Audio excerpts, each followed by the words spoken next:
నమస్తే, welcome to our channel. నేను సిరి. జగన్మోహన్ రెడ్డి గారికి మరో ట్రిపుల్ ఆర్ దొరికారా అంటే అధికారం దీని తర్వాత జగన్మోహన్ రెడ్డి గారికి అయితే అందరూ అంటే నేతలే కావచ్చు ఏదైనా కూడా వాళ్ళందరూ ఎదురు తిరగడం, వాళ్ళు పెట్టే వీడియోలలో ఆయన అంటే వాళ్ళు అడిగే క్వశ్చన్స్కి జగన్మోహన్ రెడ్డి గారు అయితే ఎక్కడ కూడా ఆన్సర్స్ ఇవ్వలేకపోవడం. ఇప్పుడు చూసినట్టయితే మరి కేతిరెడ్డి గారు అయితే కొన్ని వీడియోలు అయితే రిలీజ్ చేస్తున్నారు జగన్మోహన్ రెడ్డి గారిని. అంటే ఆయన పాలనని తప్పు పడుతున్నట్టే అనిపిస్తున్నాయి ఆ వీడియోలు చూస్తుంటే. మరి ఏం జరుగుతుంది నిజంగానే?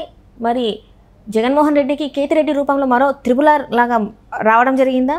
సో ఈ అంశాన్ని మనకి వివరించడానికి మనతో పాటు ఉన్నారు TDP official spokesperson Suryadevara Latha garu. నమస్కారం మేడం. నమస్తే మనం ఇప్పుడు చూస్తుంటే జగన్మోహన్ రెడ్డి గారికి గతంలో చూసుకుంటే మనం ట్రిపుల్ ఆర్ చూసాం.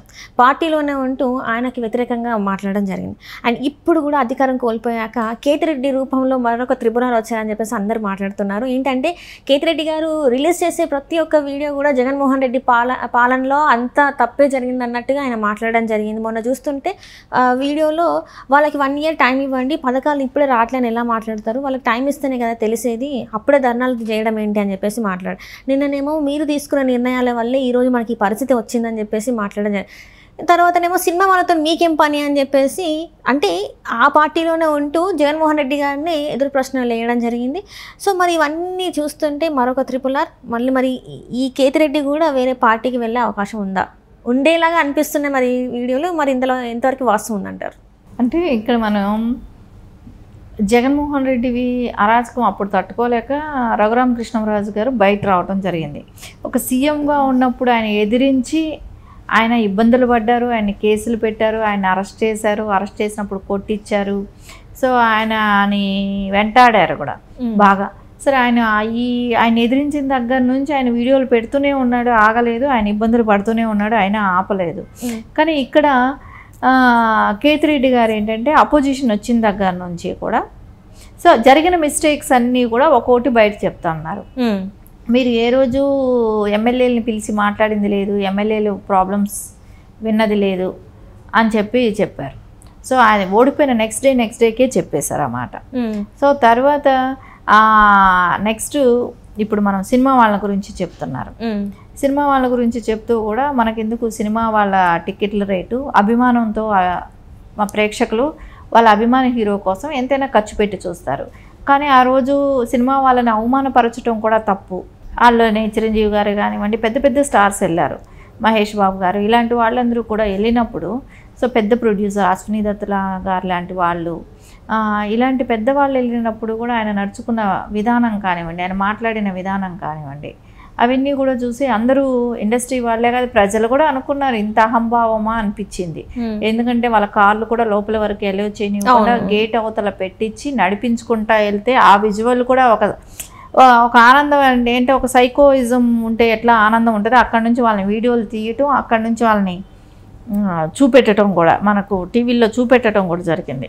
సరే వీళ్ళు మాట్లాడుతుంటే కూడా తల తిప్పుకొని నవ్వుతూ ఉండటం, వాళ్ళు నమస్తే పెడితే నవ్వకం అంటే ఈయనది కొంచెం వెక్కిలి నవ్వులు ఉంటాయి కదా, అంటే నవ్వులు నవ్వటమే. కానీ ఇవన్నీ కూడా ప్రజలందరూ కూడా గమనించారు. సరే ఎంత ఇచ్చేసినా ప్రతి హీరోకి అభిమానులు అనేవాళ్ళు ఉంటారు. సో వాళ్ళ మనోభావాలు అయితే అక్కడ దెబ్బతిన్నట్టే అనిపించింది. అంటే హీరో ఆర్టిస్టులు కానివ్వండి, డైరెక్టర్లే కానివ్వండి, అంటే రాజమౌళి గారు కూడా వెళ్ళారు కదా. సో ఇలాంటి పెద్ద పెద్ద వాళ్ళు వెళ్ళినప్పుడు ఈయన చూపెట్టిన హావభావాలే కానివ్వండి, ఈయన వాళ్ళ మీద ఒక నేను సుపీరియరు మీరేంటి ఆఫ్టర్ ఆల్ అన్నట్టే నడుచుకున్నాడు అక్కడ. ఇవన్నీ కూడా ప్రజలు గమనించారు. సో అభిమానులకి ఉంటుంది అది. సో కరెక్ట్ చాలా వరకు కూడా ఆర్టిస్టులుగా ఉన్న వాళ్ళే కానివ్వండి, చాలామంది డైరెక్ట్గా అవ్వచ్చు, ఇండైరెక్ట్గా అవ్వచ్చు జగన్మోహన్ రెడ్డి ప్రభుత్వం ఉండకూడదు అనేదే కోరుకోవటం జరిగింది. సో దాని పర్యవసానం మనం చూసాం ప్రజల్లో ఎలా కనపడింది అనేది. అంటే ప్రతి ఒక్కళ్ళలో నుంచి వచ్చిన విజయం ఇప్పుడు ఇది కూటమి ప్రభుత్వం. సో ప్రతి వాళ్ళకు కూడా అంటే ఇండస్ట్రీ పరంగా కూడా వ్యతిరేకత ఉంది అనేది కేతిరెడ్డి గారు చెప్పటం జరిగింది. సో ఇంకొక విషయం తీసుకుంటే వాళ్ళ మదరు అంటే ఎవరైతే జగన్మోహన్ రెడ్డి గారి తల్లిగారైనా విజయమ్మ గారు కూడా ఏం చెప్పారు, నా కూతురికి ఓటేయండి అని చెప్పారే కానీ కొడుకు గురించి ఎక్కడా కూడా ఆవిడ ప్రస్తావించకపోవడంతో సో అది కూడా ఒక మైనస్ అనేది ఆయన మళ్ళీ చెప్పటం మొదలుపెట్టారు. అది కూడా మైనస్ జరిగింది పార్టీకి అని అన్నారు. ఇంకొకటి ఇప్పుడు ఏమంటున్నారు, వాళ్ళకి 1 సంవత్సరమైనా టైం ఇవ్వాలి కదా, కనీసం గవర్నమెంట్ ఫామ్ చేసింది ఇప్పుడే కదా, వాళ్ళకి కొంచెం టైం ఇచ్చి దాని తర్వాత మీరు మాట్లాడాలి కదా. వాళ్ళ పథకాలు చేశారా లేదా, వాళ్ళు చెప్పిన హామీలు నెరవేర్చారా లేదా, ఇలాంటివి ఏమైనా మాట్లాడాలంటే టైం ఇవ్వాలి కదా అని చెప్పి అన్నారు. అది యాక్చువల్లీ అయితే కరెక్ట్. ఆయన ఆలోచించి ఉండాలి. 6 నెలల వరకు నేను నోరు తెరిచి మాట్లాడకూడదని అట్లీస్ట్ ఆ ఇంగిత జ్ఞానం అప్పటి వరకైనా ఉండాలి. ఆయనకి ఆలోచన కూడా లేనట్టే కనపడుతుంది. ఇప్పుడు ఎవరైనా ఒక లీడర్ని మోస్తున్నారు అని ఆ పార్టీ కూడా ఆయన డెసిషన్ కరెక్ట్గా ఉండాలి కదా. సో ఆయన్ని ఎవరైతే లీడర్ వెనకాల నడిచే వాళ్ళే ఆయనకి తెలియజెప్తుంటున్నారు ఇక్కడ. సో ఆయన్ని ఫాలో అవుతున్నారు కదా. సో ఎవరైతే లీడర్ని ఫాలో అవుతున్న వాళ్ళు అక్కడ తెలియజెప్తున్నారు వాళ్ళకి. అయినా ఆయన వినట్లేదు కదా. కనీసం 6 months కూడా నువ్వు ఆపుకోలేక మీరు వాళ్ళకేం చేశారు వీళ్ళకేం చేశారని మళ్ళా అంటే ఇప్పుడు సోషల్ మీడియాలో అమ్మక వందనం గురించి మాట్లాడుతున్నారు, వాలంటీర్ల గురించి మాట్లాడుతున్నారు. ఇవన్నీ ఆల్రెడీ అసెంబ్లీలోనే కూడా అయిపోయాయి కదా. ఆయన అసెంబ్లీలోకి రావట్లేదు కదా. అసెంబ్లీలో ఏదైతే శ్వేతపత్రాలు రిలీజ్ చేస్తున్నారో వాటికి కౌంటర్ దాఖలు అంటే ఇవ్వట్లేదు కదా, కౌంటర్ ఇవ్వట్లేదు, ఏమి ఇవ్వట్లేదు. అసెంబ్లీ బయట ఉండి అంటే వాళ్ళ మన తాడపల్లి ప్యాలెస్లో తను ప్రెస్ మీట్లు పెడుతున్నాడు. అదేంటి ఇక్కడికి వచ్చి మాట్లాడాల్సింది పోయి, ప్రజల గురించి మాట్లాడాల్సింది పోయి అక్కడ మాట్లాడితే అది ఎంతవరకు కరెక్ట్ అంటారు? మరి అది కరెక్ట్ కాదనేది సేమ్ పార్టీ వ్యక్తులు చెప్తున్నారు ఇప్పుడు. అది కరెక్ట్ కాదనేది అపోజిషన్ వాళ్ళకన్నా కూడా ఇప్పుడు కేతిరెడ్డి గారు లాంటి వాళ్ళైనా కూడా అదే చెప్తున్నారు కదా. నువ్వు మాట్లాడేది కరెక్ట్ కాదు అనేది చెప్తున్నారు.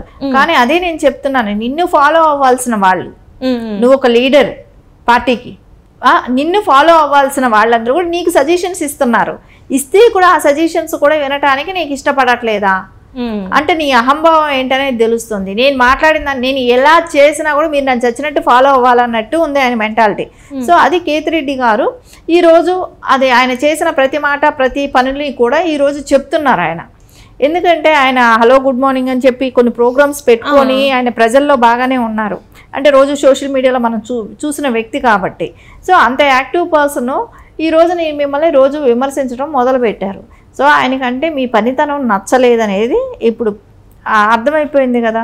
సో రేపొద్దున ఇదే పార్టీలో ఈయన బిహేవియర్ ఇలాగే ఉంటే మళ్ళీ అదే పార్టీలో వాళ్ళు ఉన్నారు. సో రేపొద్దున మన భవిష్యత్తు ఏంటి, మనం ఏంటి అనేది వాళ్ళకు ఒక ఖచ్చితంగా డౌట్ అనేది ఉంటుంది. సో ఈయన మారుతాడా, మనం చెప్పేదాని మూలాన మారుతాడా, లేకపోతే మనం వేరే పార్టీని ఎంచుకోవాలా అనేది కూడా వాళ్ళు ఆలోచిస్తారు కదా. సో ఇప్పుడు ఆయన ఆలోచనలోనే డైనమాలో ఉన్నట్టే కనపడుతుంది కేతిరెడ్డి గారు. సో ఈయనకి అంటే నేను అనుకుంటే ఇంటర్నల్గా చెప్పే చూసుంటారు. ఓకే, ఇంటర్నల్గా చెప్పే ఉంటారు. సో చాలా మీటింగ్ ఇప్పుడు ఓడిపోయినాకంటే ఖాళీయే కదా, వెళ్ళి కలిసి ఉంటారు. ఇది చేశారు, మీరు తప్పులు జరిగాయి అనేది ఒక ఇంటర్నల్ కూడా జరిగి ఉంటుంది. కానీ ఆయన కూడా ఆయనలో మార్పు లేకుండా ఉండుండొచ్చు. సో అందుకని ఇప్పుడు బహిరంగంగా చెప్పటం మొదలు పెట్టారు. ఈ బహిరంగం చెప్పటం మొదలు పెట్టిన తర్వాత ఇంకా వేరే పార్టీలు చూసుకుంటారు ఖచ్చితంగా. సో వాళ్ళ ఫ్యూచర్ వాళ్ళు చూసుకుంటారు కాబట్టి ఖచ్చితంగా వేరే పార్టీలకు మళ్ళీ వాళ్ళు షిఫ్ట్ అయిపోయే అవకాశం అయితే ఖచ్చితంగానే అనిపిస్తుంది మనకి ఇక్కడ. Right madam, right. Thank you so much.